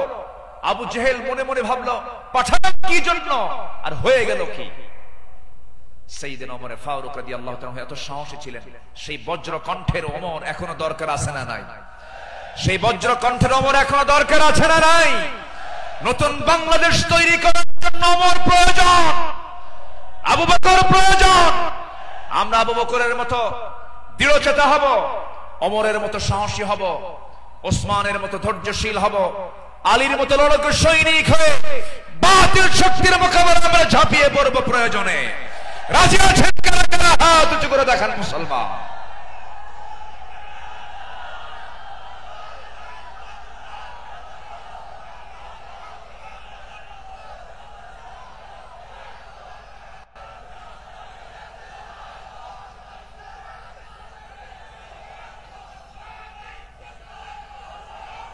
আল্লাহ কবুল করুন, জোরে বলে আমিন, আরো জোরে আমিন। আল্লামা ইকবাল এই জন্য সাহাবাদের ভূমিকা বর্ণনা করে বর্তমান সময়ের মুসলিমদের দুরবস্থা নিয়ে আফসোস করে তিনি একটা লাইন বলেছেন। তিনি কি বলেছেন? सफहावर से बातिल को मिटाया किसने, नोए इंसान को गुलामी से छुड़ाया किसने, मेरे काबे को जमीनों से बचाया किसने, मेरे कुरान को सीनों से लगाया किसने, थे तू अबाओ तुम्हारे ही मगर तुम क्या हो, हद पर हद दहरे मुंतजरे फरदा हो। কবি বিশ্বকবি আল্লামা ইকবাল তিনি বলছেন, যারা এসব অসার বাতিল দূর করেছে জগৎ হতে, ছাড়িয়েছে মানব কুলে দাস গোলামীর কবল হতে, কাবা ঘরে সেজদা করার জাগলো প্রথা যাদের সাথে, বুকে কোরআন ধারণ করা শিখল জগৎ যারা যারা হাতে, তারা তোদের পূর্বপুরুষ আর আজকে তোমাদেরকে হয়ে ইন্তজারি করছে বসে হাতের উপর হাতটি রেখে। আফসোস করে তিনি বলছেন, সাহাবীরা কি করে গেলেন আর তোমরা কি করছো? তোমরা এক একটা ওমর হয়ে যাও, এক একটা আবু বকর হয়ে যাও, জান্নাত পাওয়ার জন্য সাহাবীদের অনুসরণটাই তোমার জন্য যথেষ্ট হয়ে যাবে। জোরে বলি সুবহানাল্লাহ। নাম্বার 7 হলো নিজ দায়িত্বের ভারে অস্থির চিত্ততা নিয়ে আমার রাসূল চলতেন, সাহাবা কেরামও চলতেন। আমার নবীজি বিদায় হজের ভাষণের দিন আমার নবীজি কেঁদে অস্থির হয়ে যাচ্ছিলেন। সাহাবা কেরামকে লক্ষ্য করে বলছেন, ওয়া আনতুম তুসআলুনা আন্নী ফামা আনতুম কাইলুন, আমার ব্যাপারে প্রশ্ন করা হলে তোমরা কি বলবে? সাহাবীরা বললেন, নাশহাদু আন্নাকা কদ বাল্লাগতা ওয়া আদাইতা ওয়া নাসাহতা, আমরা সাক্ষ্য দেব আপনি দায়িত্ব পালন করেছেন, আপনি উপদেশ দিয়েছেন। এই কথা শুনে আমার নবীজি শাহাদাত আঙ্গুলি উঁচু করে আকাশের দিকে লক্ষ্য করে আল্লাহকে বলছেন, আল্লাহুম্মা শাহাদ, আল্লাহুম্মা শাহাদ, আল্লাহুম্মা শাহাদ, আল্লাহ তুমি সাক্ষী থাকো, আল্লাহ তুমি সাক্ষী থাকো, আমার সাহাবীরা আমার পক্ষে কথা বলছে। আল্লাহু আকবার বলে নিজের দায়িত্ব নিয়ে রাসূল খুব অস্থির চিত্ততা প্রকাশ করতেন মাঝে মাঝে। আমার বন্ধুগণ, আমার নবীজি মাঝে মাঝে এত পরিমাণ কাঁদতেন, কান্নার পরিমাণ এত হতো, আমার নবীজি যখন সেজদায় পড়ে যেতেন না, সেই শরীফের হাদিস এসেছে, পানি গরম হলে পরে টকবক যেমন আওয়াজ হয়, ফুটন্ত পানি যেমন টকবক টকবক আওয়াজ করে, আমার নবীজি সেজদার সময় এত পরিমাণ কাঁদতেন। আমার নবীজির সেজদার সময় যে মুখ থেকে কান্নার আওয়াজটা বের হতো টকবক করা পানির মতো। এত কাঁদতেন তিনি। কেন কাঁদতেন? কি জন্য কাঁদতেন? তিনি শুধু চেয়েছেন, ও আল্লাহ, আমার উম্মতকে তুমি জাহান্নাম দিবা না, আমার উম্মতকে তুমি জান্নাত দিবা। তিনি তার নিজের জন্য বেশি কেঁদেছেন না, উম্মতের জন্য বেশি কেঁদেছেন, উম্মতের জন্য বেশি কেঁদেছেন। আমার বন্ধুগণ, এই জন্য এই পৃথিবীতে সবচাইতে বেশি ভালোবাসবো 1 নাম্বার কাকে বলেন? আসতে বলবেন না কাকে? নাম্বার 2 হচ্ছে মুহাম্মদ সাল্লাল্লাহু আলাইহি ওয়াসাল্লামকে আমরা ভালোবাসবো। তিনিও ভালোবেসেছেন। আমার ভাইয়েরা, আমার বন্ধুগণ, নাম্বার 8 হলো আদর্শ নেতৃত্বের অনুতুলনীয় আলোকচ্ছটাই সাহাবায়ে কেরাম। সাহাবায়ে কেরামকে আল্লাহ রাব্বুল আলামিন অনেক সম্মান দান করেছেন। লাকাদ আরসালনা রুসুলানা বিল বায়িনাতি ওয়া আনজালনা মাআহুমুল কিতাবা ওয়াল মিজানা লিয়াকুমান নাসু বিল কিসত। জোরে বলুন আল্লাহু আকবার। আমার বন্ধুগণ, সময় যেহেতু কম, শেষের দিকে আস্তে আস্তে চলে যাচ্ছি। নাম্বার 9 হলো তাকওয়ার উজ্জ্বল দৃষ্টান্ত ছিলেন আমার নবী এবং সাহাবায়ে কেরাম। লাকিনিল্লাযীনা তাকাও রাব্বাহুম লাহুম জান্নাতুন তাজরি মিন তাহতিহাল আনহার আল-আনহারু খালিদিনা ফিহা নুজুলাম মিন ইনদিল্লাহ ওয়া মা ইনদাল্লাহি খায়রুল লিল আবরার। জোরে বলুন আল্লাহু আকবার। যারা নিজেদের প্রতিপালককে ভয় করে চলে, তাদের জন্য আছে এমন সব উদ্যান, এমন সব জান্নাত যারা তলদেশ দিয়ে নহর প্রবাহিত। আল্লাহর পক্ষ থেকে অতিথিয়তা স্বরূপ তারা সর্বদা সেখানে থাকবে। আল্লাহর নিকট যা কিছু আছে পুণ্যবানদের জন্য তাই হলো শ্রেষ্ঠ। জোরে বলি সুবহানাল্লাহ। তাকওয়া কাকে বলে সাহাবায়ে কেরাম শিখিয়েছেন, তাকওয়া কাকে বলে আম্বিয়ে কেরাম শিখিয়েছেন। বিশেষ করে আমার নবীজি তাকওয়ার তিনি মূর্ত প্রতীক ছিলেন। আমার বন্ধুগণ, নাম্বার 10 হলো, নাম্বার 10 সর্বশেষ যেটা, সেটা হলো আল্লাহর কাছে বিনম্র চিত্তে অশ্রু ঝরানো, চোখের পানি ফেলে ফেলে কাঁদা। এই দুনিয়াতে আমি যখন জন্ম নিয়েছি আমার প্রথম প্রশ্ন ছিল হাসা না কাঁদা, হাসি না কান্না। মার পেট থেকে দুনিয়াতে এসে আমি কেঁদেছি না হেসেছি? কেঁদেছি। মূলত এই জায়গাটা হলো, এই দুনিয়াটা হলো কান্নাকাটি করার জায়গা। হাসির জায়গা হলো জান্নাত, আনন্দের জায়গা হলো জান্নাত। জান্নাতে গিয়ে বান্দার জীবনের সমস্ত আনন্দ সেই জান্নাতি সে ভোগ করবে। হুজিবাতুল জান্নাতু বিল মাকারিহ, হুজিবাতুন নারু বিশ শাহাওয়াত। আমার বন্ধুগণ, আমার নবীজি যখন কাঁদতেন, অস্থির হয়ে যেতেন, তার চোখের কোনা বেয়ে বেয়ে টপ টপ করে পানি পড়তো, দাড়িগুলো ভিজে যেত, কপাল ফুলে যেত, হাঁটুগুলো ফুলে যেত। ঘন্টার পরে ঘন্টা সেজদায় পড়ে কেঁদেছেন। কারণ আল্লাহ পাক তার শানে বলেছেন, ওয়া মিনাল লাইলি ফাতাহাজ্জাদ বিহি নাফিলাতাল লাক আসা আন ইয়াবআসাকা রাব্বুকা মাকামান মাহমুদা। জোরে বলুন আল্লাহু আকবার। আরেক জায়গায় বলছেন, ওয়াল্লাযীনা ইয়াবিতুনা লিরাব্বিহিম সুজদান ওয়া কিয়ামা والذين يقولون ربنا اصرف عنا عذاب جهنم إن عذابها كان غراما إنها ساءت مستقرا ومقاما। আল্লাহর যারা বান্দা হবে, রাত গভীর হয়ে যাবে, সবাই ঘুমের সাগরে হাবুডুবু খাবে। কিন্তু আল্লাহর পছন্দের বান্দা যারা, তারা তো জানেই আল্লাহ সব সময় প্রথম আকাশে আসেন না। আল্লাহ তাআলা প্রথম আকাশে আসেন কোন সময়? বলুন কোন সময়? কোন সময়? কোন সময়? কোন সময়? শেষ রাত্রিতে চলে আসেন। ফিস সামাইদ দুনিয়া আলা মিন মুস্তাগফিরিন ফাগফির লাহ। কোন ক্ষমা প্রার্থী আছে আমার কাছে ক্ষমা চাবে, সেই সময় আল্লাহ পাক দুনিয়ার আকাশে চলে আসেন। আল্লাহর পছন্দের বান্দা এই চান্সটা ছেড়ে দেন না। শেষ রাত্রে উঠে চোখের পানি ফেলে শিশুর মতো যারা কান্নাকাটি করবে, আল্লাহর কাছে যারা রোনাজারি করবে, আপনি কি জানেন 7 সমুদ্রের পানি দিয়ে জাহান্নাম নিভতে পারে না।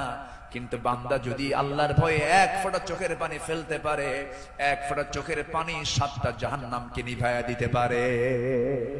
আমরা কাঁদবো কার কাছে? আসতে বলবেন না, কাঁদবো কার কাছে?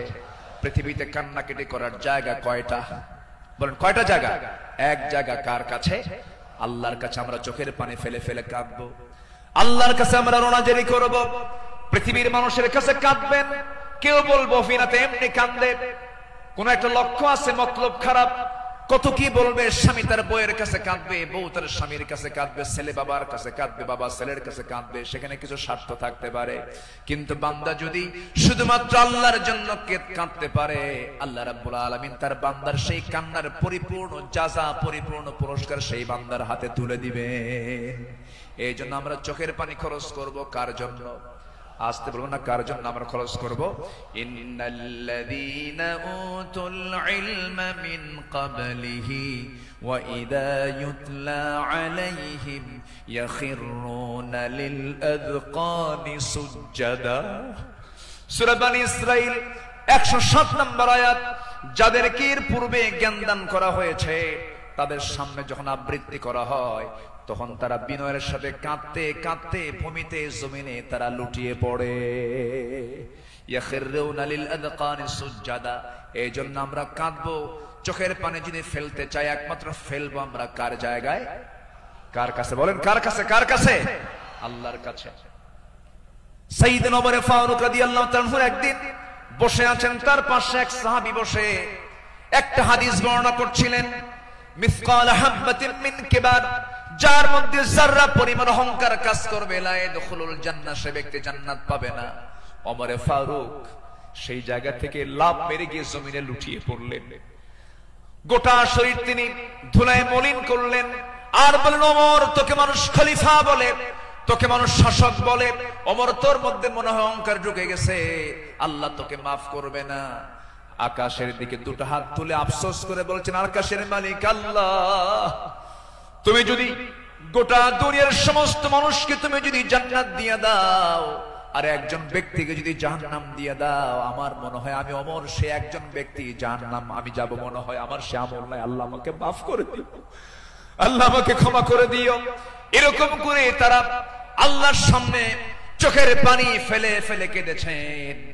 একজন সাহাবীর কাছে মুনাফিকের তালিকা ছিল, সেই সাহাবীর কাছে মাঝে মাঝে ওমর ফারুক যেতেন, গিয়ে বলতেন, ভাই ওমর দেখো তো মুনাফিকের তালিকার মধ্যে আমি ওমর আমার নামটা আছে নাকি, আমার নামটা আছে নাকি?